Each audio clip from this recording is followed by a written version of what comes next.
एक देश, 136 करोड़ लोग, एक जज्बा। आप सभी को स्वतंत्रता दिवस की शुभकामनाएं। हिंदुस्तान। हिंदुस्तान एक ऐसा देश है जिसके अंदर ना जाने कितने छोटे छोटे देश बसते हैं। बसते हैं अनेक प्रकार के लोग, अनेकों ख्याल और अनेकों संस्कृतियां। इन्हीं संस्कृति में विभिन्नता और उस विभिन्नता में एकता ही हमारे देश को सबसे खूबसूरत बनाती है। और इसी खूबसूरती से जन्मा है हमारे देश का लोक संगीत। तो आइए आज यूनिसन के साथ मिलकर जश्न मनाते हैं अपने लोक संगीत का।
संगीत एक ऐसा जरिया है जिससे किसी को भी जोड़ा जा सकता है।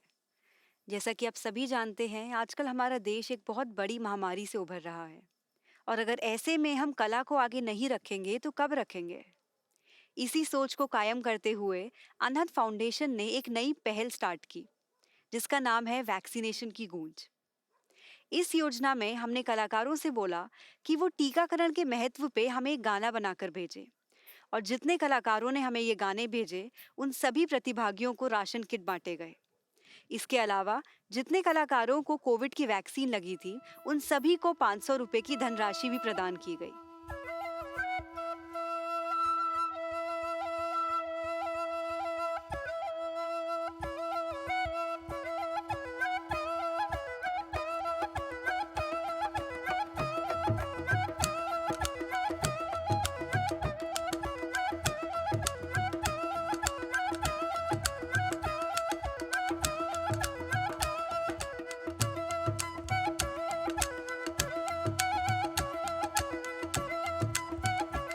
वैक्सीनेशन की गूंज में हमारे पास एक एंट्री आई थी जैसलमेर के सलीम जी की। सलीम जी का गाना आई वैक्सीन आई पूरे समाज को जागरूक करता है कोविड से बचने के लिए। तो आइए स्टेज पे बुलाते हैं सलीम जी को अपने गाने आई वैक्सीन आई के साथ। जी नमस्कार जी, खमांग निसा। मैं सलीम खान। मैं अपने ग्रुप जैसलमेर बीट्स के साथ आपके सामने पेश करता हूँ। इस महामारी के अंदर हम सभी को परेशान हो चुका है, तो इसलिए हम सभी को वैक्सीन लगाना ज़रूरी है। इस महामारी के लिए मैंने गाना बनाया है आई वैक्सीन आई। भाइयों सब मिलकर लगाइए वैक्सीन, तीसरी लहर को भगवाइए। मेरा गाना सुनिए, आपको ज़रूर पसंद आएगा। गणी खमा।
धरती म्हारी रंगी रंगेली सोनेरी चूड़िया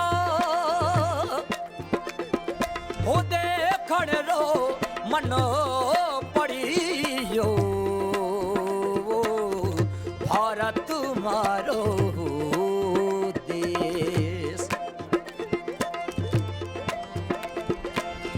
आही है वैक्सीन आई है आई है वैक्सीन आई है वैक्सीन आई है वैक्सीन आई है देश बचाओ कोरोना भगाओ देश बचाओ कोरोना भगाओ देश बचाओ कोरोना भगाओ सभी भैया ने लगावनी वैक्सीन वैक्सीन आई है वैक्सीन आई है वैक्सीन आई है वैक्सीन आई है वैक्सीन आई है देश बचाओ कोरोना भगाओ देश बचाओ कोरोना भगाओ सभी भैया ने लगावनी वैक्सीन वैक्सीन आई है वैक्सीन आई है वैक्सीन आई है वैक्सीन आई है वैक्सीन इस वैक्सीन से कोरोना हटाएगा इस वैक्सीन से कोरोना हटाएगा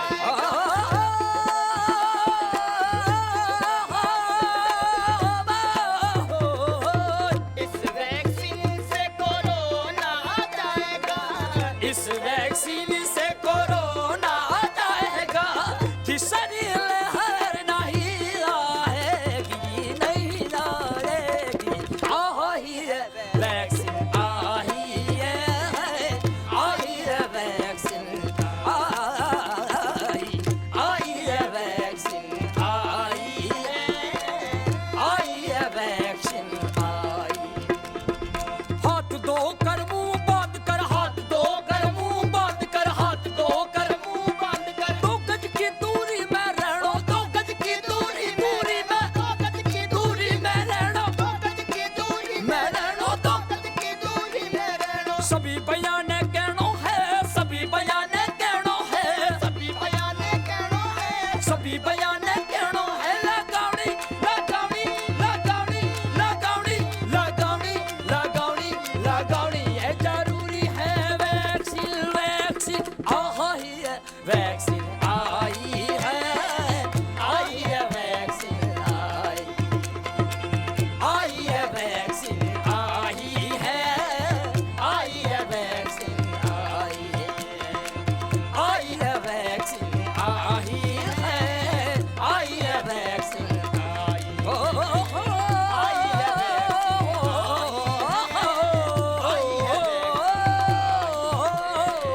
आई है वैक्सीन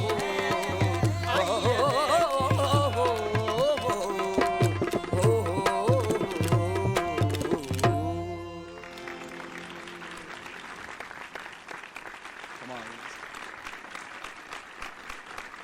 लोक संगीत, आखिर क्या है लोक संगीत? क्या वो सिर्फ बीते हुए समय की बीती धुन है या बस गांव घरों में गाए जाने वाले गीत?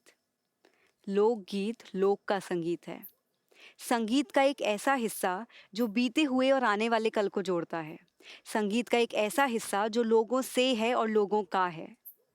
कई लोग समझते हैं कि लोकगीत बस पुराने समय के गाए हुए गाने हैं, लेकिन अगर ध्यान से देखें तो वो एक साफ आईना है, कल का भी और आज का भी। हर कला की पहचान उसे रचने और निभाने वाले कलाकार से होती है। जैसे रामचरितमानस की पहचान तुलसीदास है, शकुंतला के कालिदास, वैसे ही एक लोकगीत की पहचान उसका निर्माता क्यों नहीं? आज सबसे बड़ी जरूरत बन चुका है एक रचयिता को उसकी रचना से जोड़ना। आइए इस बारे में बात करते हैं मिस्टर रफेल परेरा से, जिन्होंने 12 साल तरह तरह के businesses, technology, arts and culture fields में अपने लीगल एक्सपर्टीज से एक बहुत बड़ी जगह बनाई है। इनसे बात करने में बुलाना चाहूंगी अनाथ फाउंडेशन की मैनेजिंग डायरेक्टर शुचि रॉय को।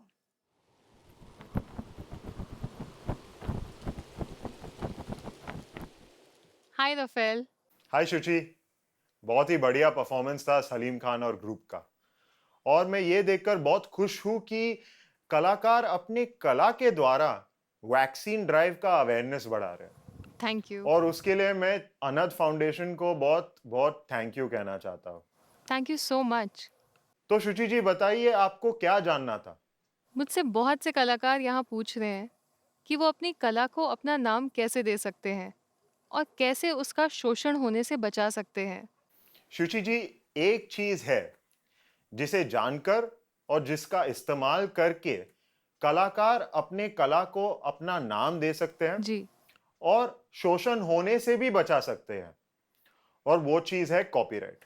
ओके। अगर कोई कलाकार गाना लिख रहा है तो उस गाने का कॉपीराइट गाने लिखते समय से उसी के पास रहेगा और उस कॉपीराइट को रजिस्टर करने की जरूरत नहीं है। जी। लेकिन हां, इस गाने को ऐसे माध्यम में डाले जिसमें आपको और जनता को रिलीज डेट दिख जाए। जी।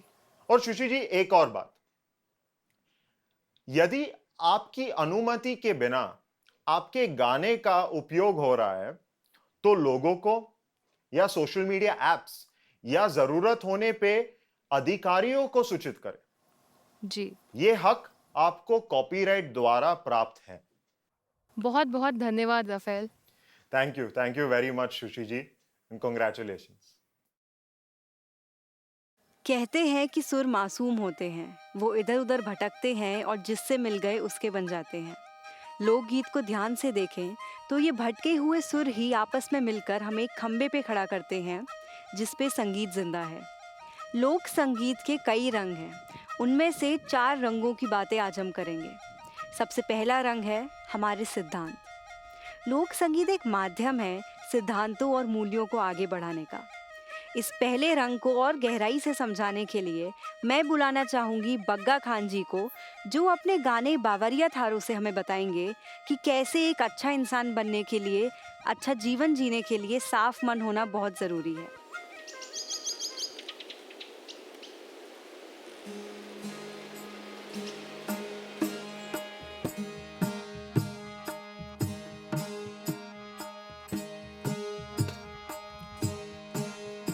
हाँ जी, मेरा नाम बगे खां, गांव छतांगर, जिला जैसलमेर। मैं भजन गायक और मेरा साथी देवराम जी थाने खां, प्रभुराम जी छोटे खां। तुलसी जोशी जी का ये भजन है। इसका बोल है, बावड़िया थारो बीज बायो आंबो नहीं फड़े, ए हीरे जैसा मान को पत्थर संभले। तो है तुलसी जी का भजन है। यह मान को मिले नहीं बारंबार। राम बड़ा राजवी राजवी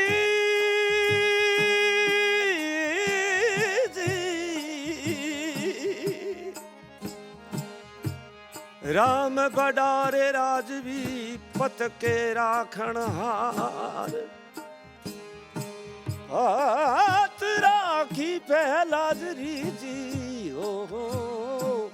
गजरी सुनी पुकार बन क्या तेरो लावो लीजे मिलन बारमुआ अरे बन क्या तेरो लावो लीजे मिलन बारमुआ बावड़िया थारो बीज भायो आंबो नहीं फड़े बावड़िया थारो बीज भायो आंबो नहीं फड़े हीरे जिसो मान क्यों पत्थर सामने अरे हीरे जिसो मान क्यों पत्थर सामने अरे मान क्या तेरो लावो लीज मिले निबार मुआ अरे मान क्या तेरो लावो लीज मिले निबार मुआ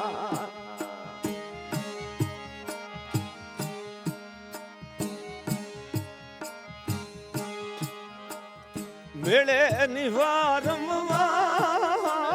मिले रमवार मान क्या तेरो लावो मिले निवार अरे मान क्या तेरो लावो लीजे मिले निवार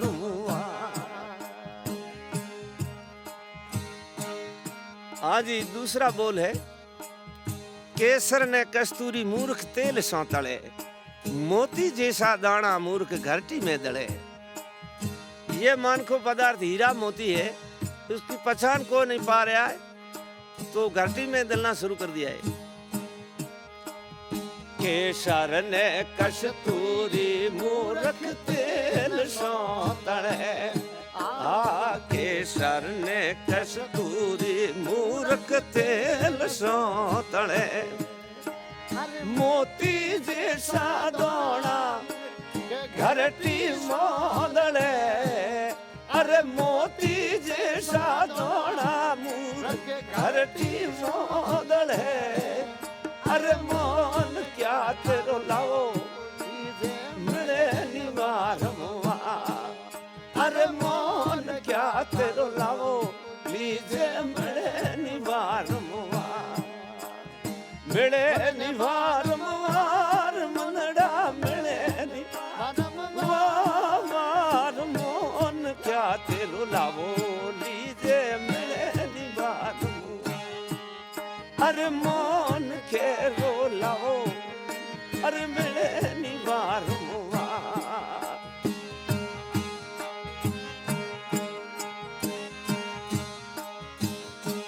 तीसरा बोले टोले टलियो हरणियो थारे खेत में चरे पारा धीरे पौने पड़ियो तो चीरे लूण भरे हरण किसको बोलते हैं मृगे को बोलते हैं अरे टोले टलियो हरणियो थारे खेत में चरे आओ टोले टली हरणियो थारे खेत में चरे अरे पारा धीरे पौने पड़ी सीधे लूण भरे अरे पारा धीरे पौने सीधे लूण भरे अरे मान क्या कर लवो मिले निवार मुआ अरे मान के रो लावो मिले निवार मुआ मिले निवार मुआ मिले निवार अरे मान के रो लावो लीजे मिले निवार मुआ अरे मान क्या तेरो लावो लीजे मिले निवार मुआ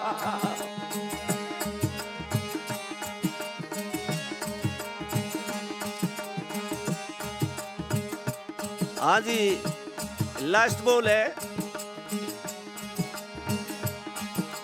बिछुड़ेरी झाड़ नहीं जाने सरफा साड़े ये छोटा सा बिच्छू होता काटने वाला उसकी झाड़ आती नहीं है और सांप में हाथ पकड़ता है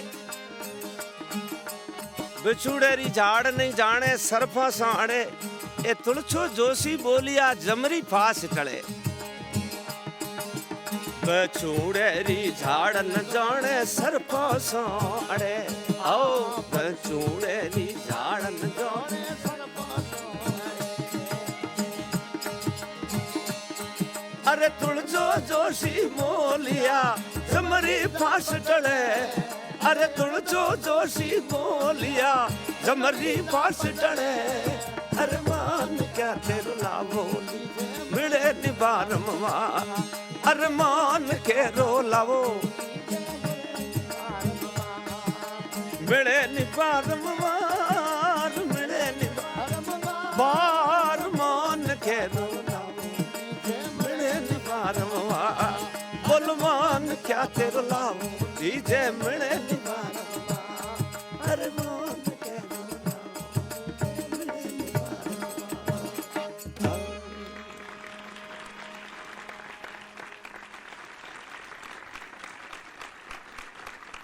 इस गाने से हम ये तो समझ गए कि एक आम आदमी का मकसद क्या होता है, लेकिन एक कलाकार का क्या मकसद है? एक आम आदमी की तरह ही एक कलाकार को भी जीवन भर अच्छे कार्य करने पड़ते हैं, लेकिन उसके साथ साथ उसे इस बात का भी ध्यान रखना पड़ता है कि वो अच्छे कार्य आगे आने वाली पीढ़ियों तक पहुंचे।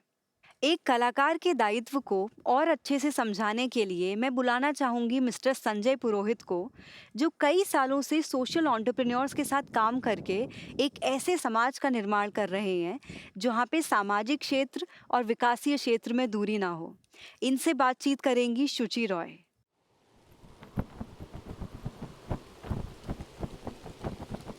नमस्ते शुचि। नमस्ते संजय सर। बगा खान जी को सुन के इतना अच्छा लगा। मुझे मेरे बचपन के दिन याद आ गए जब मैं मेरे नाना के घर में बाड़मेर में होता था और इसी प्रकार का संगीत मुझे रोज़ सुनने को मिलता था। बहुत ही दिल से गाते हैं, बहुत ही दिल को छू जाते हैं। तो शुचि, तुम मुझसे क्या पूछना चाहती थी? मैं आपसे ये पूछना चाहती हूँ कि एक कलाकार की क्या जिम्मेदारियाँ होती हैं समाज के प्रति? मेरा मानना है कि एक कलाकार की 3 प्राथमिक भूमिकाएं होती हैं। जी। एक तो कला को आगे बढ़ाना, उसका रियाज, उसको समझना, उसको संभालना, ताकि वो समय के साथ धीरे धीरे कम ना होती जाए बल्कि आगे बढ़े और भी रिफाइन हो और भी वो मज़े और भी सजे। ये बहुत ज़रूरी है। बिल्कुल। दूसरी बात ये भी बहुत ज़रूरी है कि वो इसको अपना एक जीवन का आधार बनाएं, ताकि उनकी देखा देखी और भी लोग उस कला को अपनाएं और उसको अपने जीवन का आधार बनाएं, ताकि कला जो है वो आगे आगे बढ़ती चली जाए। जी। और तीसरा मेरा ये मानना है कि वो इस कला का प्रचार करें और ज़्यादा लोगों तक पहुंचाएं और ज़्यादा लोगों को सुनाएं, क्योंकि जब सुनने वाले, उसको समझने वाले, उसका ज़्यादा ख्याल रखने वाले बढ़ते चले जाएंगे तो कला फिर आगे आगे बढ़ेगी। और हर कलाकार का ये उद्देश्य होना चाहिए कि ये कलाकार उससे अगली पीढ़ी में, उससे आगे और फिर वो बढ़ती चली जाए और ज़्यादा सुधरती चली जाए समय के साथ और लोगों को ज़्यादा पसंद आए। मेरे हिसाब से ये 3 चीज़ें बहुत ज़रूरी है। सर, लोक कला की ग्रामीण क्षेत्रों के विकास में क्या भूमिका है? ग्रामीण क्षेत्र का विकास तभी हो सकता है जब जीवन का जरिया ग्राम में आए। ऐसा नहीं है कि सारे कलाकार शहरों में जा कर के और अपनी जीविका बनाने की कोशिश करें, क्योंकि उसकी एक सीमा है।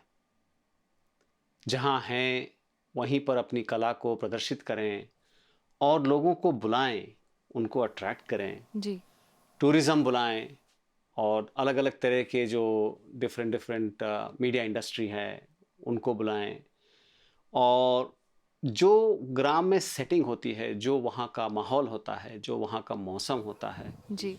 उस माहौल, उस मौसम में उस कला का प्रदर्शन हो तो उसका असर कुछ और ही होता है। बिल्कुल।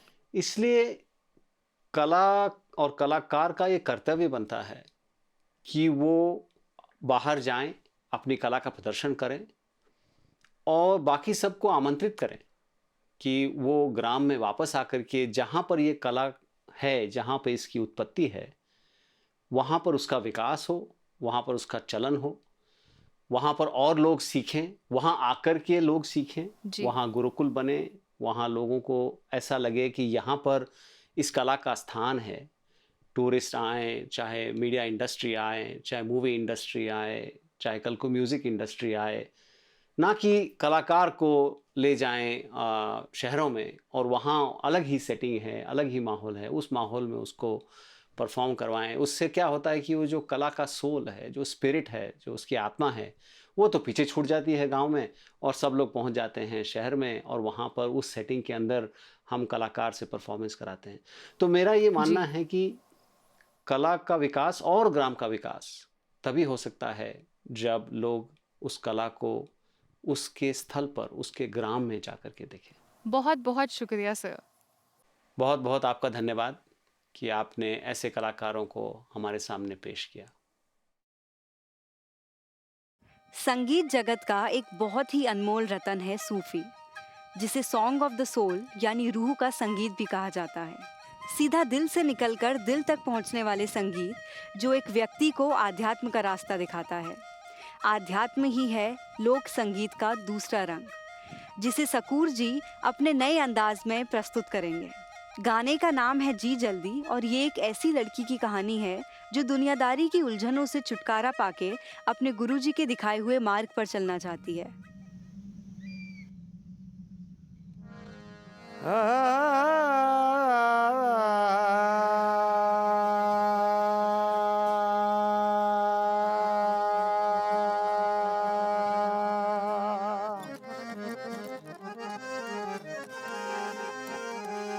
लगी लगी वह लटी छजम अंगड़ा लाम्या लाम्या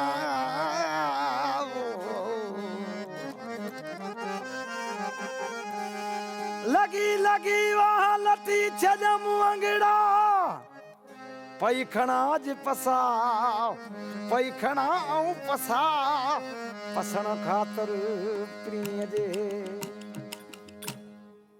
नमस्कार, मेरा नाम सकूर खान, जैसलमेर राजस्थान से। जो मैं ये सॉन्ग सुनाता हूँ इसका नाम है जिजलड़ी। जिजलड़ी यानी माँ, माता, मदर। तो युवा लड़की अपनी माँ से बोलती है, संत भगवानों के पुजारियों को देख करके कहती है मैं भगवान का नाम लूंगी और संतों के साथ रहूंगी, संतों की वाणी सुनूंगी, भगवान का नाम लूंगी। तो इस सॉन्ग का मतलब है जिजलड़ी मुझो सामीरन सा संग मिया।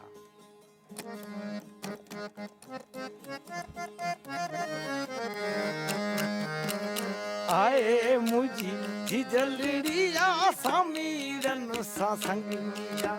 आए मुझी आयलड़िया जोगीरन सा संग मिया।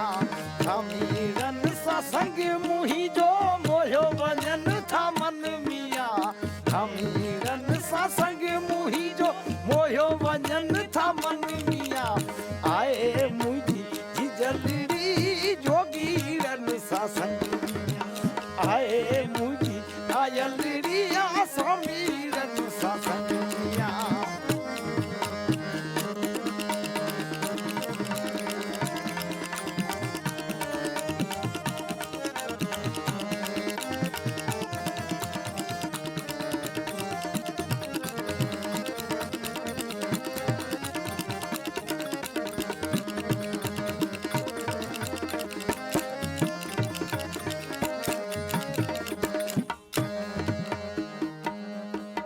तो उस महात्मा संतों के पास झोली थी भगवान के नाम की और माला भी थी भगवान के नाम की।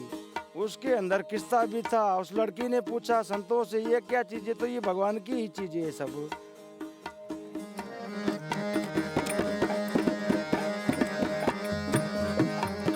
फर झोलियूं कुल्हन में वञण वायूं कन मिया।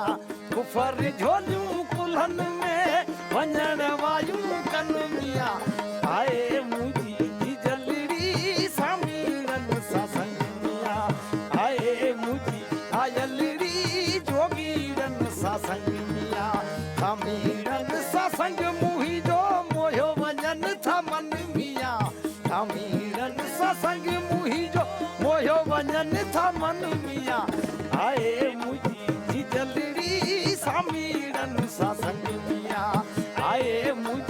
आयलड़ी जोगीरन सत्संग मिया।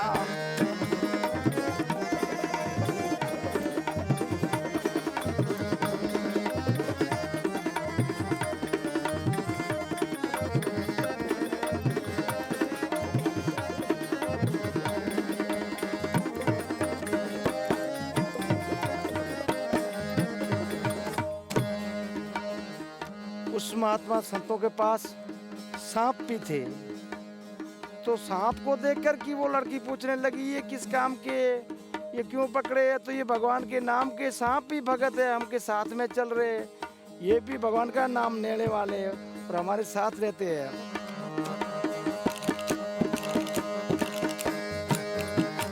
नागच नोड़ियूं हथन में कान की निजी न कन मिया। नागच नोड़ियूं हथन में कान की निजी न कन मिया। आए मुझी जलड़ी समीरन सत्संग मिया। आए मुझी आयलड़ी जोगीरन सत्संग मिया। समीरन सत्संग मुही जो मोयो वजन तमन मिया। समीरन सत्संग मुही जो मोयो वजन ही मन मिया। आए मुझी जलड़ी समीरन सत्संग मिया। आए मुझी आयलड़ी जोगीरन सत्संग मिया।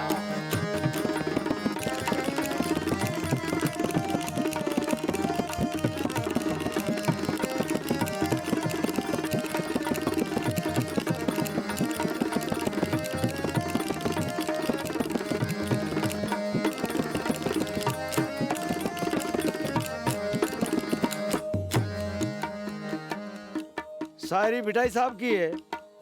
भिटाई साहब कहते हैं जो भगवान का नाम लेते हैं उनको भगवान मिलता है सच्चाई से, इसमें सच झूठ नहीं है। जो भगवान का नाम लेता है बंदा उसको भगवान जरूर मिलता है।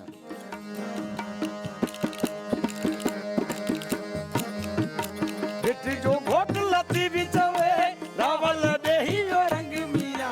लाल लती बिचवे रावल देही ओ रंग मिया। आए मुझी जलड़ी समीरन सत्संग मिया। आए मुझी आयलड़ी जोगीरन सत्संग मिया। समीरन सत्संग मुही जो मोयो वजन ही मन मिया। समीरन सत्संग मुही जो मोयो वजन था मन मिया।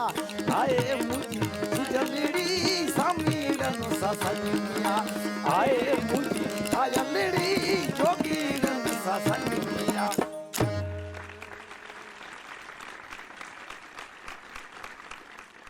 इस लड़की की तरह ही हर किसी का एक गुरु होता है जिससे हम बहुत कुछ सीखते हैं।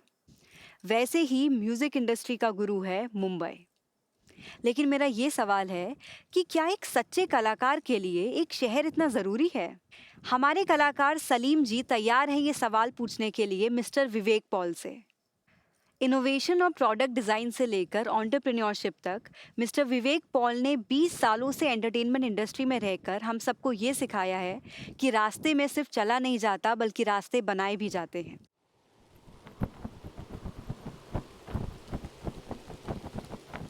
नमस्कार जी विवेक सर को बहुत बहुत गानी गानी खमा मेरी तरफ से। नमस्कार सलीम जी, हम तो आपके बहुत बड़े फ़ैन हैं, आपको मिलके बहुत अच्छा लगा। थैंक यू जी, धन्यवाद, बहुत बहुत धन्यवाद, गानी गानी खमा आपने, बहुत बहुत धन्यवाद। आपका भी बहुत बहुत शुक्रिया। बताइए हम आपकी क्या मदद कर सकते हैं? सर एक मेरा आपसे सवाल है। हम तो छोटे शहरों के गांव के कलाकार हैं, क्या हमें म्यूज़िक इंडस्ट्री का हिस्सा बनने के लिए मुंबई जाना ज़रूरी है? तो सलीम जी, आपका सवाल तो बहुत अच्छा है। इसके 3 जवाब हैं मेरे पास आपके लिए।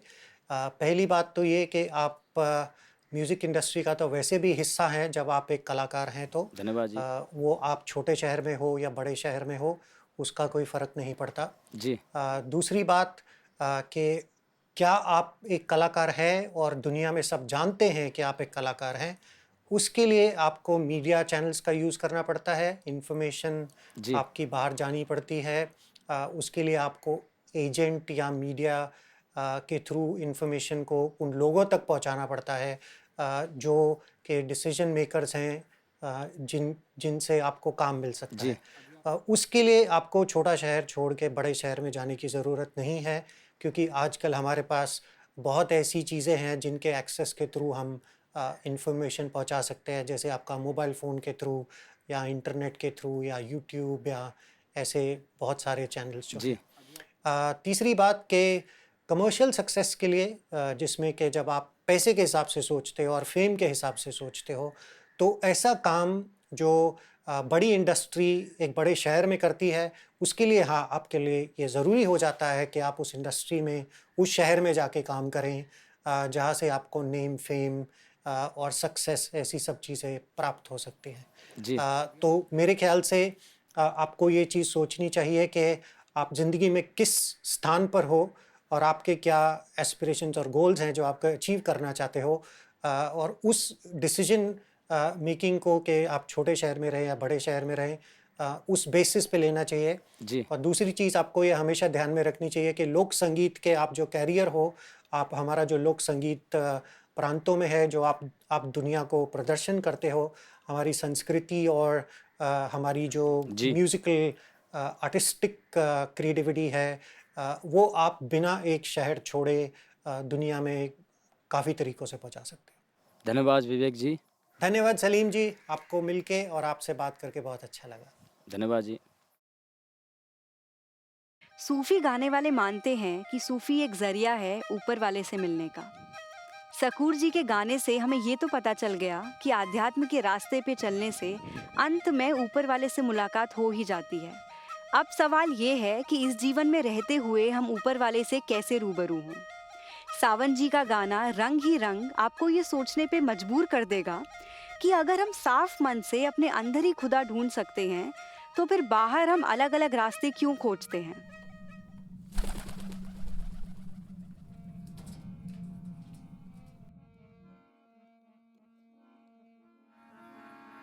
साउंड खान, गांव दबड़ी, जिला जैसलमेर, दबड़ी रहने वाले, एक सूफियाना गाना में गाता हूँ, बूला शाह का, भिटाई साहब का, जो उसने क्या क्या बोल बधा है, उसका ये गाना है जो आपको मैं बूला शाह दादा आदम हुए था, मैं कहता हूँ दादे आदम, आप कहते हो शिव पार्वती, उस टाइम का गाना है। अब भूला शाह क्या बता रहा है। चल भी बुलियायो तू चल जित हो ये सारी अने, चल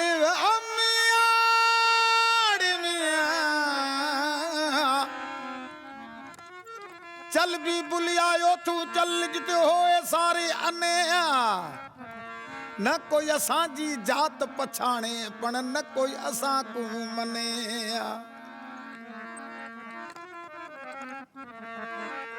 फिर बुला सब बोल रहा है, क्या कह रहा है। जींदी जींदी उम्र गुजारी केड़ा हाल फकीरा, कोडी लहे लख करोड़े हार का नाम हीरा, आखे बुलिया ची जो को न मनीदा उसी को वो भी उस दादी बेपीरा।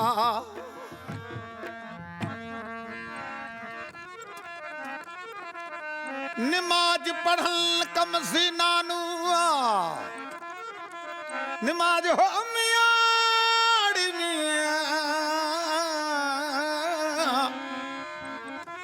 नमाज पढ़ल कम सी नानू, रोजा रखण सरफा रोटिया, मके मदीने ओ जावे तन नीथ तना दी तोटिया, ऊंचिया ऊंचिया बांगा दे ओ कमकार का खोटिया, बुलिया चवे रब तनी खे मिले जेक खोल अंदर दी तम कोठी।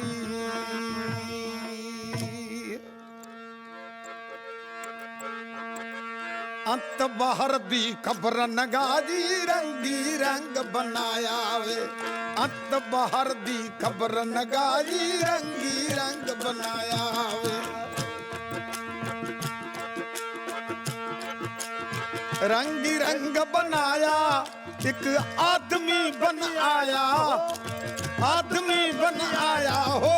अंत बाहर दी खबर नगाई, रंगी रंग बनाया। अंत बाहर दी खबर नगाई, रंगी रंग बनाया। क्या बोला है धारे आदम को?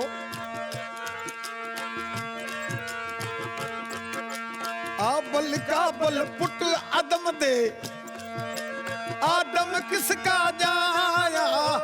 बल का बल पुट आदम दे, आदम किसका जाया। असी आदम कनु अगी होया, असी आदम कनु अगी होया। आदम असा जा जाया। अंत बाहर दी खबर नगाजी, रंगी रंग बनाया। अंत बाहर दी खबर नगाजी, रंगी रंग बनाया। ये सारी मखलूक जो डारे आदम में बनी हुई है। फिर बुला सा क्या बोल कह रहा है? नहीं मैं मंगी नहीं मैं परणी, नहीं मैं मंगी नहीं मैं परणी, झोली बाल झुलाया। हुजर देता है दाने खवन जो, हुजर देता दाने खवन जो, बिस्तु पतराया। अंत बाहर दी खबर नगाजी, रंगी रंग बनाया। अंत बाहर दी खबर नगाजी, रंगी रंग बनाया। रंगी रंग बनाया, रंगी रंग बनाया।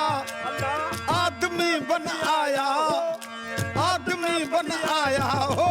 अंत बाहर दी खबर नगाजी, रंगी रंग बनाया। अंत बाहर दी खबर नगाजी, रंगी रंग बनाया।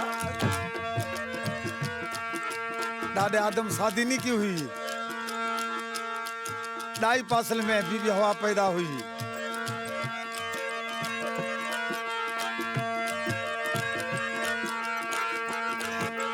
आन बाजी गर बाजी पथरी, जोड़ बनाया। आन बाजी गर बाजी पथरी, पुतला जोड़ बनाया। गली गली विच दूहल बजदे, गली गली दूहल बजदे, नाचू इश्क नचाया। अंत बाहर दी खबर नगाजी, रंगी रंग बनाया। अंत बाहर दी खबर नगाजी, रंगी रंग बनाया। इंसान का एक पुतला था, उसमें सारी ये दुनिया हुई। भूला सा क्या बताया? ऐन जिता दरमी मुजबुर का, गल विच घूंघट पाया वे। ऐन जिता दरमी मुजबुर का, गल विच घूंघट पाया। नाला मेरा अली रजा है, नाला मेरा अली रजा है, भुलिया नाम धराया। तो बाहर दी खबर नगाजी, रंगी रंग बनाया। तो बाहर दी खबर नगाजी, रंगी रंग बनाया। ऐन किसको बोलता है? भगवान को। ऐन जी चादर मी मुजबुर का, नला में राहन अली रजा, अली रजा हो, भुलिया नाम धराया। अंत बाहर दी खबर नगाजी, रंगी रंग बनाया। अंत बाहर दी खबर नगाजी, रंगी रंग बनाया। रंगी रंग बनाया, रंगी रंग बनाया। आदमी बन आया हो, आदमी बन आया हो। अंत बाहर दी खबर नगाजी, रंगी रंग बनाया। अंत बाहर दी खबर नगाजी, रंगी रंग बनाया।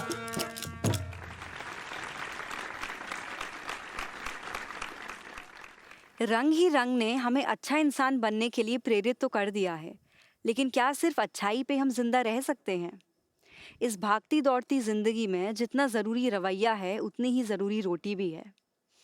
तो क्या एक कलाकार सिर्फ मान और सम्मान पे रह सकता है? उसे अपना परिवार पालने के लिए आय भी चाहिए।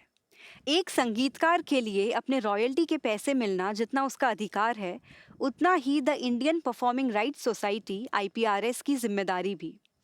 हमारे साथ आज मौजूद हैं आईपीआरएस के स्पोक्स पर्सन मिस्टर मयूर पुरी, जो कि संगीत की दुनिया में एक बड़ा नाम होने के साथ साथ आईपीआरएस के जरिए कई कलाकारों को उनका रॉयल्टी दिलवा रहे हैं।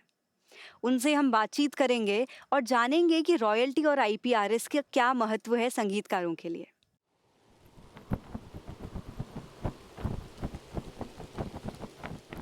हेलो मयूर जी। हेलो शुचि, नमस्कार। कैसी हैं आप? All good. आप कैसे हैं? मैं बिल्कुल ठीक हूँ, बिल्कुल आनंद से हूँ और इस वक्त तो मैं बहुत ही ज़्यादा मज़े ले रहा हूँ आपके इस कार्यक्रम के। ये अनहद की बहुत अच्छी कोशिश है कि कैसे हमारे फोक आर्टिस्टों को प्लेटफॉर्म दिया जाए, कैसे उन्हें लोगों तक उनका म्यूज़िक पहुँचाया जाए। बहुत खूबसूरत शाम है, मैं बहुत एंजॉय कर रहा हूँ इसको। और सावन खान जी ने कितना कमाल का गाना ये गाया, रंग ही रंग, बहुत मज़ा आया। और यही तो चीज़ें हैं जो होनी चाहिए, यही म्यूज़िक है जो लोगों तक पहुँचना चाहिए। And I am very happy कि मैं भी इसका छोटा सा हिस्सा बन पा रहा हूँ। आप बताइए, आप आईपीआरएस के बारे में मुझसे कुछ पूछना चाहती थी। सबसे पहले तो मैं चाहूंगी कि आप बताएं आईपीआरएस क्या है और ये कलाकार के लिए क्यों ज़रूरी है। हाँ, आईपीआरएस का मतलब है इंडियन परफॉर्मिंग राइट सोसाइटी, यानी कि जो कलाकार होते हैं, यानी कि म्यूजिक बनाने वाले, गीत लिखने वाले, शब्द लिखने वाले, या गानों को बना के और फिर उसका रिकॉर्ड बना के उसकी रिकॉर्डिंग को सब जगह भेजने वाले, यानी कि जो म्यूजिक कंपनी हो गई, यानी कि इस तरीके के जितने भी लोग हैं जो म्यूजिक फील्ड के अंदर काम करते हैं, ऑथर्स, कंपोजर्स, लिरिसिस्ट या पब्लिशर्स, इन सब की एक मेंबरशिप कंपनी है जिसका नाम है आईपीआरएस। और ये कंपनी सिर्फ इंडिया में नहीं है, ऐसी कंपनियां हर देश में दुनिया में है। जैसे अमेरिका में एसकैप है, लंदन में पीआरएस है। तो ऐसे उनका काम यही है कि अपने अपने देश के कलाकारों की जो रॉयल्टी क्रिएट होती है, यानी कि उनके काम से जो एक्स्ट्रा आय जनरेट होती है, जब बार बार वो उनका म्यूजिक बजता है, गाना कहीं ना कहीं, तो उसकी एक इनकम जनरेट होती है। उस इनकम को कलेक्ट करना और हक से सबकी इनकम डिस्ट्रीब्यूट करना, ये होता है आईपीआरएस का काम। तो आईपीआरएस ये है इंडियन परफॉर्मिंग राइट्स सोसाइटी। मैं अपने कलाकारों की तरफ से आपसे पूछना चाहूंगी कि रॉयल्टी क्या होती है और आईपीआरएस से कैसे रजिस्ट्रेशन कर सकते हैं। हाँ, बहुत अच्छा सवाल है आपका। देखिए, रॉयल्टी का मतलब ये होता है कि जब आपने एक गाना बनाया है, चाहे वो लिखा है, चाहे कंपोज किया है, चाहे पब्लिश किया है, एक बार आपने एक गाना बना लिया, तो वो गाना सिर्फ एक बार बजता है ऐसा तो है नहीं। ऐसा तो नहीं कि आपने एक ही प्रोग्राम किया, उसमें एक ही बार गाना बजा और फिर बाद में सब भूल गए, ऐसा तो नहीं होता है। अच्छे गाने बार बार बजते हैं, अलग अलग जगह पे बजते हैं। कभी टीवी पे बजता है, कभी फिल्म में बजता है, कभी रेडियो पे बजता है, कभी किसी होटल में बजता है, कभी शादियों में बजता है। कितनी जगह पे हमारे गाने बजते हैं। उसके बाद गाना हो गया, सावन हो गया, स्पॉटिफाई हो गया, यूट्यूब हो गया, हर जगह पे गाने बजते हैं। एक ही अच्छा गाना होता है लेकिन सब जगह पे बजता है।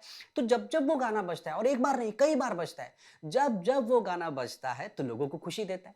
जब लोगों को खुशी देता है तो लोग उसे बार बार सुनते हैं, तो उसकी एक आय जनरेट होती है, उसकी एक इनकम जनरेट होती है। तो जितनी बार वो आय उसकी पैदा होती है, उतनी बार वो जो ओरिजिनल राइटर है या ओरिजिनल कंपोजर है या ओरिजिनल कलाकार है जिसने ये गाना बनाया है, उसको कुछ तो मिलना चाहिए, है ना। ये तो सही बात है, तो हक की बात है भाई। जितनी बार आप सुन के गाना मजा ले रहे हो, उतनी बार उस आर्टिस्ट को कुछ तो मिलना चाहिए।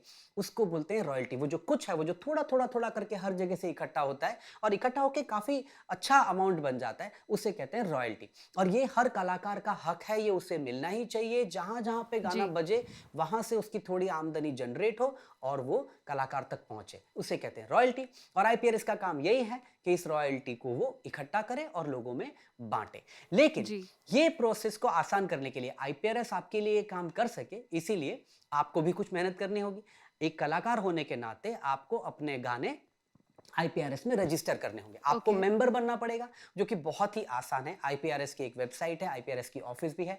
आप आके वहां पे एक सिंपल सा फॉर्म है, आसान सा है, भर के आप उसके मेंबर बन सकते हैं। और मेंबर बनने के बाद में आप आईपीआरएस को बार बार बताते रहें कि ये मेरे गाने हैं और ये यहाँ यहाँ बज रहे हैं, जितना आप बता सके। वरना अपने आप भी, अगर आपके साथ में बाकी कोई म्यूजिक कंपनी है या जिन लोगों ने पब्लिश किया है, वो लोग भी इंफॉर्मेशन जो है वो देते रहेंगे। और ये सारी इंफॉर्मेशन क्रॉस चेक करके जब आपका हमको पता चल जाएगा कि कहाँ कहाँ आपका गाना बज रहा है, तो वो सारी जो इनकम उससे जनरेट हुई है, उससे आपकी जो आय जनरेट हुई है, वो सीधा आपके बैंक अकाउंट में आप तक पहुंचा दी जाएगी। तो आईपीआरएस के मेंबर बने और रजिस्टर करें जितना जल्दी हो सके। हर कलाकार के लिए बहुत जरूरी है। Thank you so much Mayur ji. Thanks a lot. नमस्ते। थैंक यू शुचि, बहुत मजा आया आपसे बात करके। बहुत बहुत शुक्रिया, बहुत बहुत शुक्रिया। लोकगीत निकले हैं हमारी रोजमर्रा की जिंदगी से, तो जाहिर बात है कि पुराने समय के लोकगीत दिखाते हैं कि तब लोग कैसे रहा करते थे। जैसे कि अलगोजा एक ऐसा इंस्ट्रूमेंट है जो पहले से लोग भेड़ बकरी चराते हुए बजाया करते थे ताकि उनके जानवर एक झुंड में रहे। उस समय की जीवन शैली का अहम हिस्सा रहा अलगोजा आज संगीत के जगत में एक नई पहचान बना चुका है। जीवन शैली दर्शाता लोकगीत, जो कि हमारा तीसरा रंग है, उसे अपने अंदाज में स्टेज पे लेकर आ रहे हैं तगाराम भील जी। नमस्ते जी, मैं तगाराम भील जैसलमेर राजस्थान से हूँ और मैं अलगुजे बजाता हूँ और अलगुजे बनाता भी हूँ। ये अलगुजे क्या है? ये अलगुजे पहले के पुराने ज़माने में लोग बजाते थे। गाय भैंस बकरियाँ और भेड़ चराने वाले जो मवेशी चराते थे उस टाइम ये लोग बजाते थे। और आज जो मैं ये सुनाने जा रहा हूँ आपको, ये गीत, इसके बोल है, लोक गीत है कि धोखा मत दीजो मान खा फिर नहीं मिलेगा। मतलब जो इंसानी जन्म है वो आदमी एक बार इंसान बनता है, बार बार भगवान नहीं बनाएगा। तो इसलिए अपने को जो भी है अच्छे रास्ते पे चलना है, अच्छा करना है, अच्छा सुनना है, अच्छा कहना है, सब कुछ अच्छा सोचना है।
परफॉर्मेंस के बाद ये बात तो तय है कि जीवन शैली भले ही बदल जाए, मगर उससे जुड़े ज़रूरी तत्व आगे बढ़ जाते हैं। जैसे कि अलगोज़ा। हमारी जीवन शैली बदल जाने के बाद कलाकारों ने नया तरीका ढूंढा अलगोज़ा बजाने का। जिस प्रकार गाने बनने के तरीके बदले हैं, उसी तरह गाने सुनने के भी तरीके बदले हैं। ऐसे ही दुनिया भर में संगीत सुनने के नए अनुभव देने वाले डॉल्बी लेबोरेटरीज ने नए नए तरीके निकाले हैं, जिससे संगीत सुनने वाला संगीत बनाने वाले कलाकार से जुड़ सके। आइए इसके बारे में और जानें और स्वागत करें डॉल्बी से मिस्टर पंकज केडिया का। पंकज जी डॉल्बी का एक बड़ा चेहरा होने के साथ साथ वो इंसान हैं जिनका बहुत बड़ा योगदान रहा है डॉल्बी को दुनिया के अनेक मार्केट क्षेत्रों में विकसित करने का। इनसे बातचीत करेंगी शुचि रॉय।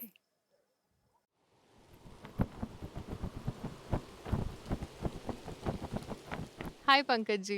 हेलो सुजी जी, नमस्कार। तकराम भील जी का परफॉर्मेंस तो बहुत ही अमेजिंग और बहुत ही यूनिक था। और ये इंस्ट्रूमेंट मैंने पहले कभी नहीं सुना था। हमारे लोक संगीत में अभी भी इतना कुछ है जो लोगों तक पहुंचाना है। सुजी जी बताइए, आप डॉल्बी के बारे में और क्या जानना चाहेंगे? पंकज जी, मैं आपसे ये पूछना चाहती हूँ कि डॉल्बी इमर्सिव लिसनिंग एक्सपीरियंस से लोक संगीत का क्या फ़ायदा है? तो डॉल्बी एटमॉस का जो एक्सपीरियंस है, ये एक नया और अनोखा और अद्भुत एक्सपीरियंस है जो लोग अब अनुभव कर सकते हैं। जी। इसमें क्या होता है कि जो आवाज़ें हैं, संगीत की आवाज़ें, वो चारों तरफ से आती हैं और उसको हम बहुत गहराई से महसूस कर सकते हैं। और अपने जो चहेते कलाकार हैं, उनके और हम पास उसके साथ पहुंच सकते हैं। कि जैसे डॉल्बी एटमॉस की टेक्नोलॉजी के साथ जो कलाकार हैं, वो अपने कलात्मक अभिव्यक्ति को प्रस्तुत कर सकते हैं। जी। सुनने वालों को ऐसा लगेगा जैसे कि वो कलाकार के एकदम बहुत पास बैठ के, उनके सामने बैठ के उन्हें लाइव सुन रहे हैं। जी। डॉल्बी एटमॉस में फोक म्यूजिक को रिकॉर्ड करने का क्या महत्व है? सुचि जी, डॉल्बी एटमॉस के साथ श्रोता लोक संगीत को एक नए अनुभव के साथ एक्सपीरियंस कर सकते हैं। हमारे लोक संगीत में इतने सारे नायाब वाद्य हैं, यूनिक इंस्ट्रूमेंट्स हैं, जैसे अलगोज़ा है, सारंगी है, एक तारा है और बहुत सारे ऐसे इंस्ट्रूमेंट्स हैं। जी। और जो कलाकार होते हैं, उनकी भी आवाज़ें, उनकी भी गायन शैली कितनी अलग, किसमें भी कितनी विविधता है। अलग अलग प्रांतों से अलग अलग आवाज़ें हैं।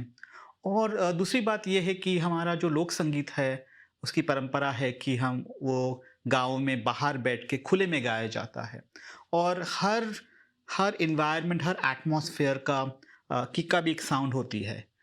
तो जी। और डॉल्बी एटमॉस में जब हम उसको रिकॉर्डिंग करेंगे और मिक्सिंग करेंगे, तो उससे ये बेनिफिट है कि हम उसको एक ओरिजिनल और एक नेचुरल साउंड में उसको हम श्रोताओं तक पहुंचा पाएंगे। तो जो सुन रहा है, जो श्रोता उसको सुन रहा है, वो मतलब उसको ऐसे अभिव्यक्ति होगी कि वो गांव में बैठ के या फिर नदी के किनारे बैठ के उस कलाकार से उसको एकदम लाइव सुन रहा है, एकदम साक्षात सुन रहा है उनके सामने बैठ के। जी। और इससे क्या होगा कि हम लोक संगीत को लोगों के और पास पहुंचा पाएंगे।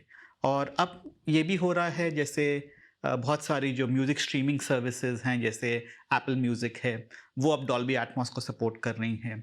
और उससे क्या होएगा कि ना सिर्फ भारत में बट सारे विश्व में अब लोग हमारे जो भारत के जो लोक संगीत हैं, उसको जो हाईएस्ट क्वालिटी में है उसमें सुन पाएंगे। हमारा जो लोक संगीत है, वो हमारे परंपरा का एक बहुत महत्वपूर्ण हिस्सा है। ये मतलब ये प्रेम की, ये भक्ति की भाषा है। तो इसलिए बहुत ज़रूरी है कि इसे हम लोगों तक पहुंचाएं, या फिर ऐसा बोल सकते हैं कि लोगों को इसके पास लाएं। तो सुचित जी, आप और अभिनव जी और आपकी टीम जो इतना अच्छा काम कर रही है, तो उसके लिए बहुत सारी आपको बधाइयाँ। तो आपको आपके काम के लिए, आज के इस कार्यक्रम के लिए बहुत सारी बधाइयाँ। Thank you so much Pankaj ji. Thanks a lot. Thank you Suji ji, thank you very much. नमस्कार, थैंक यू मुझे यहाँ बुलाने के लिए। Thank you. अब तक हमने देख लिए लोक संगीत के 3 रंग। अगर चौथे रंग की बात करें तो वो है हमारी संस्कृति। ये लोक संगीत का ऐसा हिस्सा है जिससे हर कोई अवगत है। ऐसे गाने जो हमारी संस्कृति और रीति रिवाज से जुड़ी कहानियां सुनाते हैं और हमें बताते हैं कि हम कहाँ से आए। ऐसा ही एक लोकगीत लेकर आ रहे हैं चंपे खान जी। उनके गाने का नाम है धी मेरा चलो और ये कहानी है एक ऐसी लड़की की जो घूंघट के पीछे से अपने दूल्हे को आते हुए देख रही है।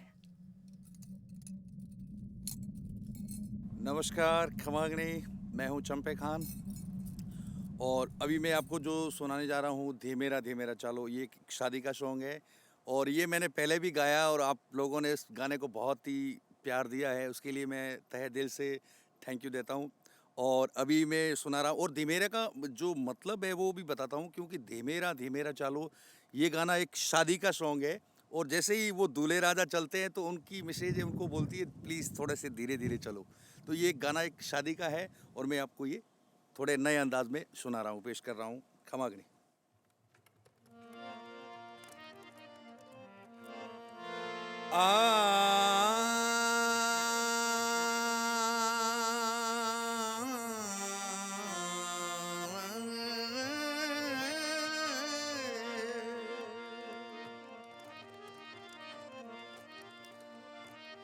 केसरियों री बागो बणियो जी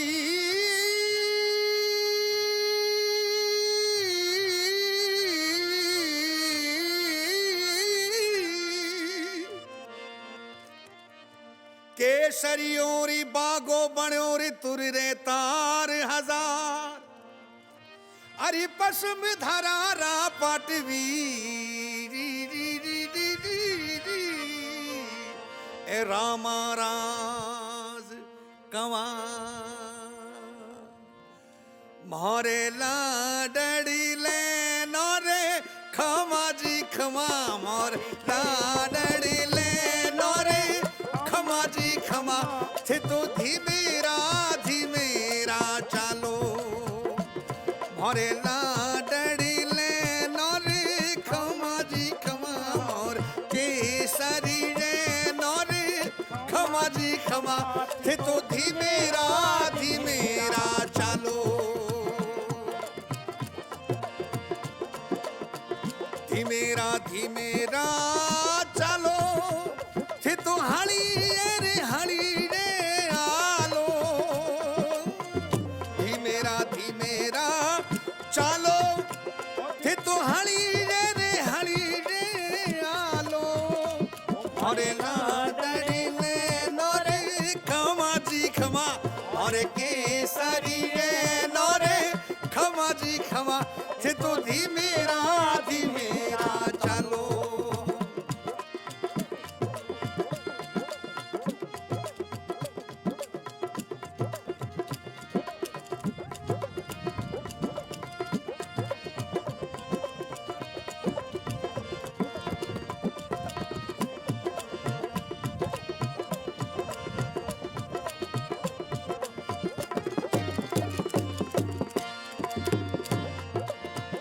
कोनोरा गजी मोती थोनो झिड़ी रे गुगट ज्योति कोनोरा गजी मोती थोनो झिड़ी रे गुगट ज्योति भरे नाडड़ी ले नौरे खमा जी खमा और केसरी रे नौरे खमा जी खमा थे तो धीमेरा चालो मोरे लाडड़ी ले नौरे खमा जी खमा मोरे केसरी रे नौरे खमा जी खमा थे तो धीमेरा चालो।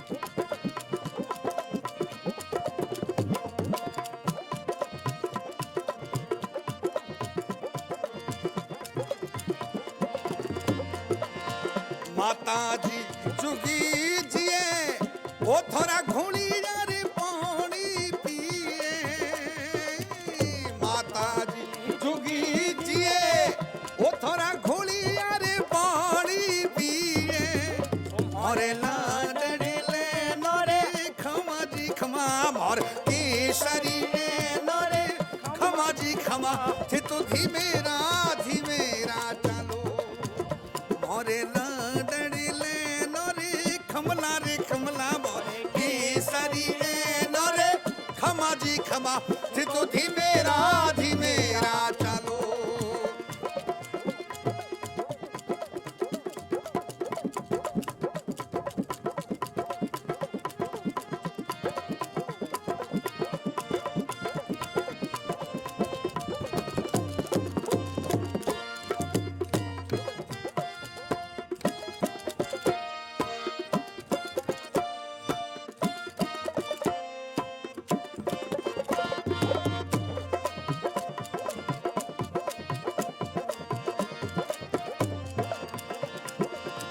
ओंगणी रे मायुबा ए तो सोने रे सूरज लूगा ओंगणी रे मायुबा ए तो सोने रे सूरज लूगा मोरे लाडड़ी ले नोरे खमा जी खमा मोरे केसरी ले नोरे खमा जी खमा थे तो धीमेरा चलो मोरे लाडड़ी ले नोरे खमा जी खमा और केसरी ले नोरे खमा जी खमा थे तो धीमेरा चलो मोरे लाडड़ी ले नोरे खमा जी खमा मोरे केसरी ले नोरे खमा जी खमा थे तो धीमेरा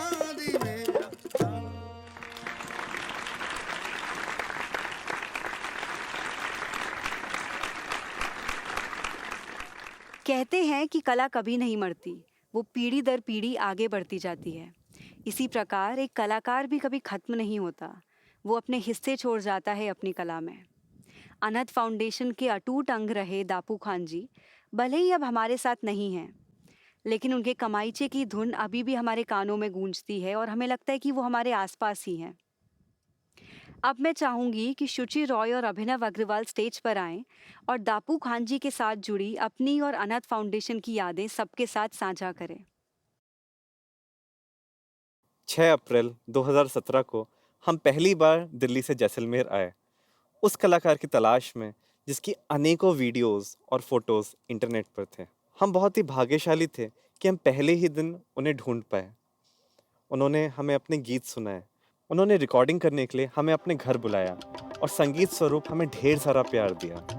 उनके वीडियोस वायरल हो गए और जब हमने उन्हें ये बताया तो उन्होंने कहा ये तो सब भगवान की देन है। बहुत ही सुंदर और सरल व्यक्तित्व था दापू जी का, एकदम उनके संगीत की तरह। उनका संगीत अनोखा होने के साथ साथ दुर्लभ भी था। आज भी उनके जैसे कमाईचे की मिठास कोई साझा नहीं कर सकता।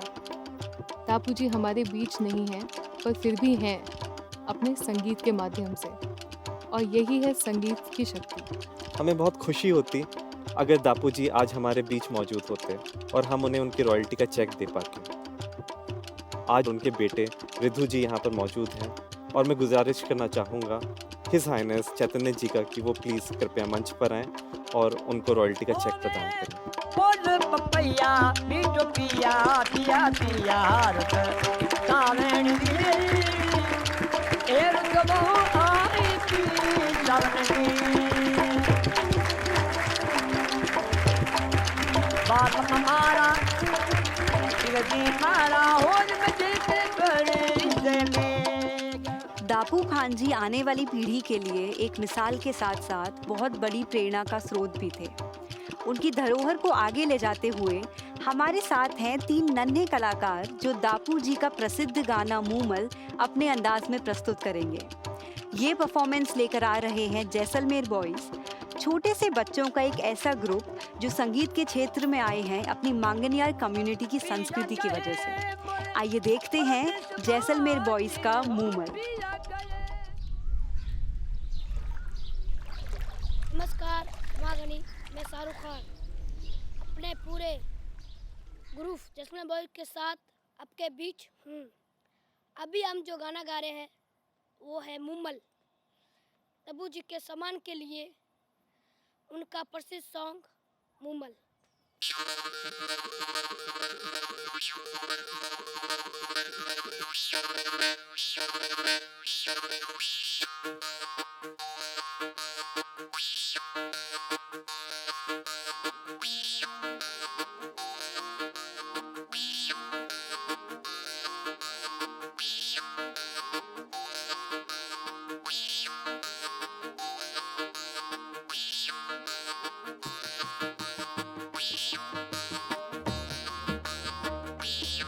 मुमल एक सुंदर लड़की थी।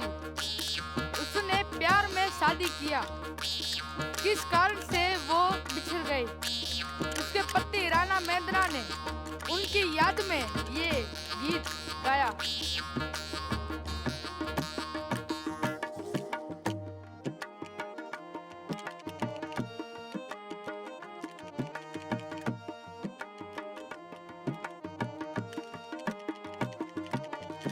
राणा राणा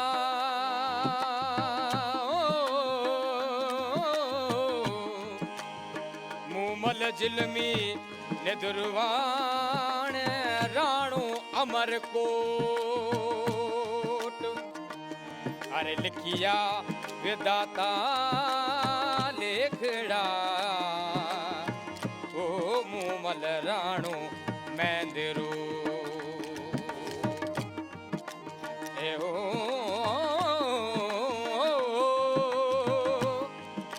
मुमल सुमल तू बेनड़े मुमल सुमल बेनड़े राणू काठ कुमार। अरे लिखिया अदाता लेखड़ा ओ मुमल राणू मैंदरू।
से।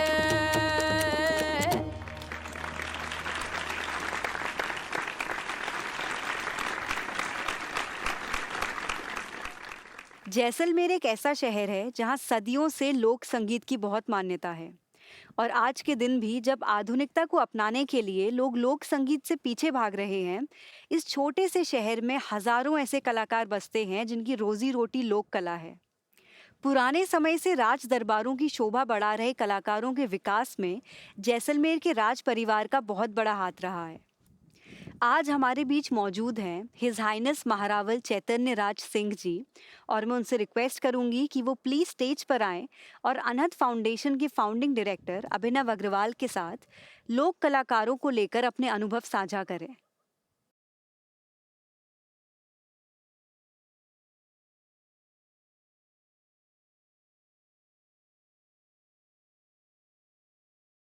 खमागणी खमागणी डिजाइनर्स चैतन्य जी, बहुत बहुत धन्यवाद आज समय निकालने के लिए। Thanks a lot and thank you इस ब्यूटीफुल वेन्यू के लिए। हम जो यहाँ पे स्टेज बना पाए, ये पूरा जो आपने नहीं, I am just a custodian of this gigantic history of Jaisalmer, and it is my duty to promote its art and culture, and जितना मैं कर सकूँगा मैं करूँगा। आज मैं आपसे कुछ दो टुक बातें करना चाहता हूँ, स्पेशली यहाँ के जो राज परिवार है उसके बारे में और यहाँ की जो संस्कृति है उसके अटूट बंधन के बारे में। आप बचपन से रहे हैं, है ना, तो यहाँ की जो लोक संगीत है ना, उसमें क्या चीज़ अटूट है? What is unique about Rajasthani folk music? Main Rajasthani folk music Jaisalmer, Barmer और जोधपुर के साइड ही है, और हर आदमी के पास एक कला नहीं है, बहुत सारे कला है, और वो कला को जो वो एक्सप्रेस करते हैं, उनका एक्सप्रेस करने का तरीका ही इतना यूनिक है कि वो मेरे मन को खुश कर जाता है। पूरे वेस्टर्न राजस्थान में 80% कलाकारों ने 12वीं भी पास नहीं की है। अच्छा। लेकिन उनका जो पकड़ है कला के ऊपर, वो शायद कोई एजुकेटेड इंसान भी कभी नहीं सीख पाएगा। ये पूरे वेस्टर्न राजस्थान के मंगनियार, मिरसिया कम्युनिटी, लंगाज, ये सब सेल्फ टॉट है। तो ये जो जजमान हैं, जो पेट्रन्स हैं, तो जजमान और कलाकार का रिश्ता क्या होता है और इसका महत्व क्या है? इसको बनाए रखना क्यों ज़रूरी है? जैसलमेर की इतिहास 850 साल से ऊपर है, और मंगनिया मिरसिया कम्युनिटी भी इतने ही पुरानी है जी। ये सब कलाकार हमारे पारिवारिक कस्टम्स और त्योहारों में अटूट हिस्सा है, चाहे वो खुशी का त्योहार हो, चाहे वो दुख का हो। ये कलाकार हमेशा रहते हैं। मैं अभी 45वां जैसलमेर का स्कीओन हूँ, और हाँ, मेरे लिए इतनी बड़ी इतिहास को जानना और सीखना थोड़ा मुश्किल था, लेकिन ये मंगनियार और मिरसिया कम्युनिटी और कलाकार के साथ थोड़ा बोझ हल्का हो जाता है। इनकी जो कला है, और ये हर बार हंसते रहते हैं, खुश हैं, और इनमें वो कहते हैं ना, Rajasthan is like a colourful place, तो दैट कलर फुलनेस इज हाँ विद इन देम। जी जी, उनका अटूट हिस्सा है। और वही वो अपने म्यूजिक में, अपने इंस्ट्रूमेंट्स के साथ और अपने लिरिक्स में वही प्रोजेक्ट करते हैं। तो चैतन्य जी, आप ये लोक संगीत तो आप बचपन से ही सुन रहे हैं ना, आपको क्या लगता है कि आपके बचपन से लेके अभी तक इस लोक संगीत में कुछ बदलाव आया है या नहीं आया है? क्या सोचते हैं आप? अंतर बहुत आया है, क्योंकि हाँ, ग्लोबल सिटीजन है लेकिन लोकल भी है। कैसे? क्योंकि वो शायद मेरे से ज़्यादा देश घूमे हैं। अच्छा। उनके शायद वीज़ाज मेरे से ज़्यादा होंगे पासपोर्ट में, लेकिन उनका मन और उनका दिल ये धरती के पास ही है। तो वो जहाँ भी जाए, लेकिन वो घूम फिर के उनको वापस अपने घर और अपने धरोहर में ही रहना है। क्या बात। तो कि वही सरलता और वही सिंप्लिसिटी अभी भी इन कलाकारों के मन में है। क्या बात है। जो जो ग्लोबल एक्सपोजर मिला है जी। तो वो अंतर अच्छा अंतर हुआ है उनके लिए। जी। और एक और अंतर ये आया है कि वो बाहर जाके वो दूसरे जॉनर्स के साथ मेल जोल कर रहे हैं। अच्छा। उनके जो लफ्ज़ है, उनके इंस्ट्रूमेंट्स है, हम्म, तो वो बाहर भी जाके लोगों को सिखा रहे हैं हम्म, कि ये इंस्ट्रूमेंट्स कैसे बजाए जाते हैं, और वो दूसरे इंस्ट्रूमेंट्स भी सीख रहे हैं। अच्छा। और जैसलमेर के इंस्ट्रूमेंट्स जो मंगनियार और मेरसा कम्युनिटी यूज़ करते हैं, हम्म, वो पूरे वर्ल्ड में स्प्रेड आउट है। उनका फॉर्म अलग होएगा, हम्म, लेकिन उनका जो भी ओरिजिन है वो यहाँ से हुआ है। जी। जैसे आप खड़ताल बोलेंगे हम्म, तो फ्रांस और स्पेन और साउथ अमेरिका में कैस्टोनेट कहते हैं। तो अंतर जो भी हुआ है वो अच्छा हुआ है उनके लिए। क्या बात है। तो हम जैसे अंतर की बात कर रहे हैं, बदलाव की बात कर रहे हैं, एक चीज़ मैं आपसे भी जानना चाहूँगा कि आपको अगर कुछ चीज़ जोड़नी घटानी हो या आपको कुछ बदलाव लाना हो, तो आप क्या चीज़ लाना चाहेंगे? जो मेरा सपना रहा है कि जैसलमेर में एक डिजिटल स्टूडियो बने, कि आर्टिस्ट पूरे वेस्टर्न राजस्थान से आके हाँ नए गाने कंपोज करे, और दूसरे जॉनर्स के भी हाँ आर्टिस्ट कोई भी कोने से दुनिया के वो जैसलमेर आए और नए गाने कंपोज करे। नहीं चैतन्य जी, मैं आपकी बात से बिल्कुल सहमत हूँ और अनहद का सपना भी यही है कि हम कैसे टेक्नोलॉजी के माध्यम से, कैसे हम रिकॉर्डिंग के माध्यम से हम कलाकारों को एम्पावर कर पाएँ।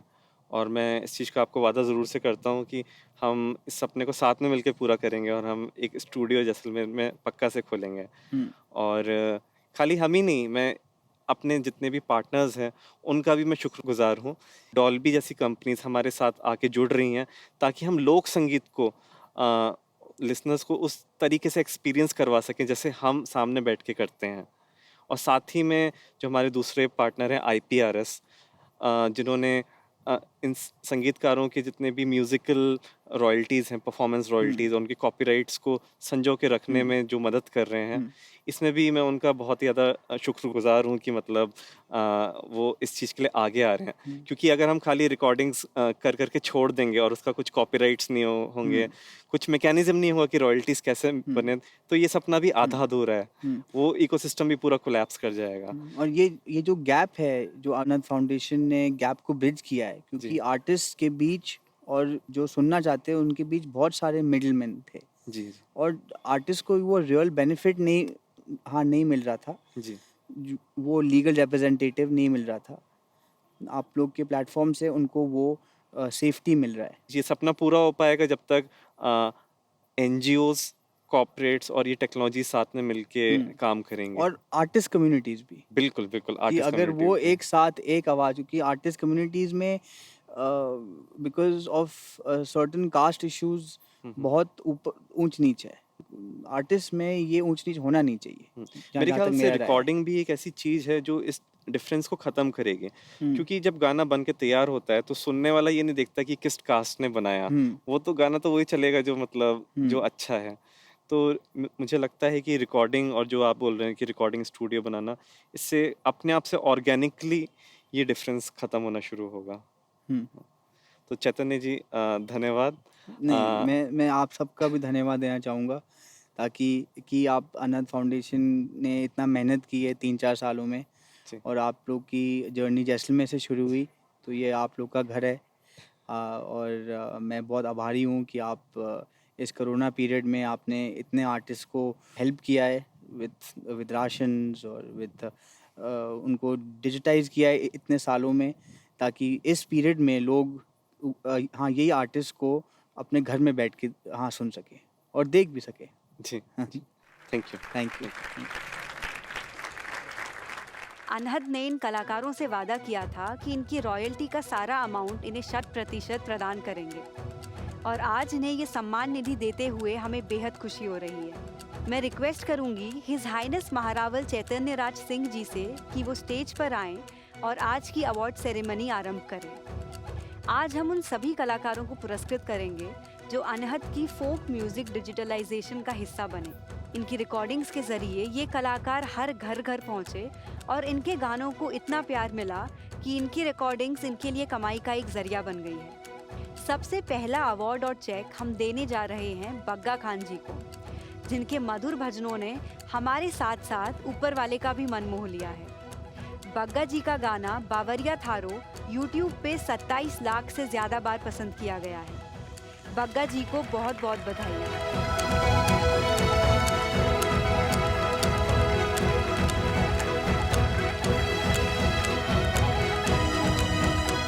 अगला अवार्ड मिलने जा रहा है एक ऐसे शख्स को जिन्होंने लोक संगीत में सूफी की परिभाषा बदलकर इस शैली में अपनी एक पहचान बनाई है। मैं स्वागत करती हूँ सकूर खान जी का, जिनका गाना जी जल्दी यूट्यूब पर 8 लाख से ज्यादा बार देखा गया है।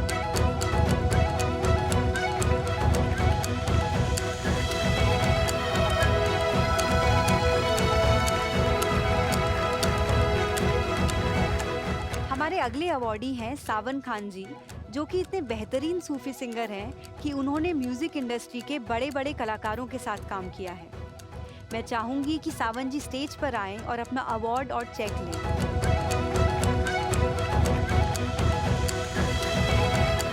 अब मैं रिक्वेस्ट करूंगी मेघना जी और विक्रम जी से कि वो स्टेज पर आएं और हमारे अन्य कलाकारों को पुरस्कृत करें। अब हम अवार्ड देने जा रहे हैं तगाराम भील जी को। अलगोजा बजाने से लेकर बनाने तक सब कुछ खुद सीखने वाले तगाराम जी मानते हैं कि अगर हम किसी चीज को पूरी लगन से करें तो वो हम अपने आप सीख लेते हैं। तगाराम जी के साथ मैं रिक्वेस्ट करूंगी कि उनके ग्रुप से इमाम जी भी स्टेज पर आएं और वो दोनों अपने अवार्ड स्वीकार करें।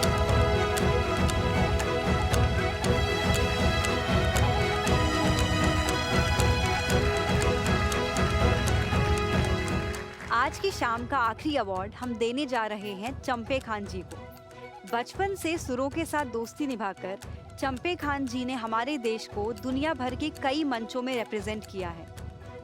वैसे ही चंपे खान जी का गाना धी मेरा चलो दुनिया भर में घूमकर लोगों की प्रशंसा बटोर रहा है। मैं चाहूंगी कि चंपे खान जी स्टेज पर आएं और अपना अवार्ड स्वीकार करें।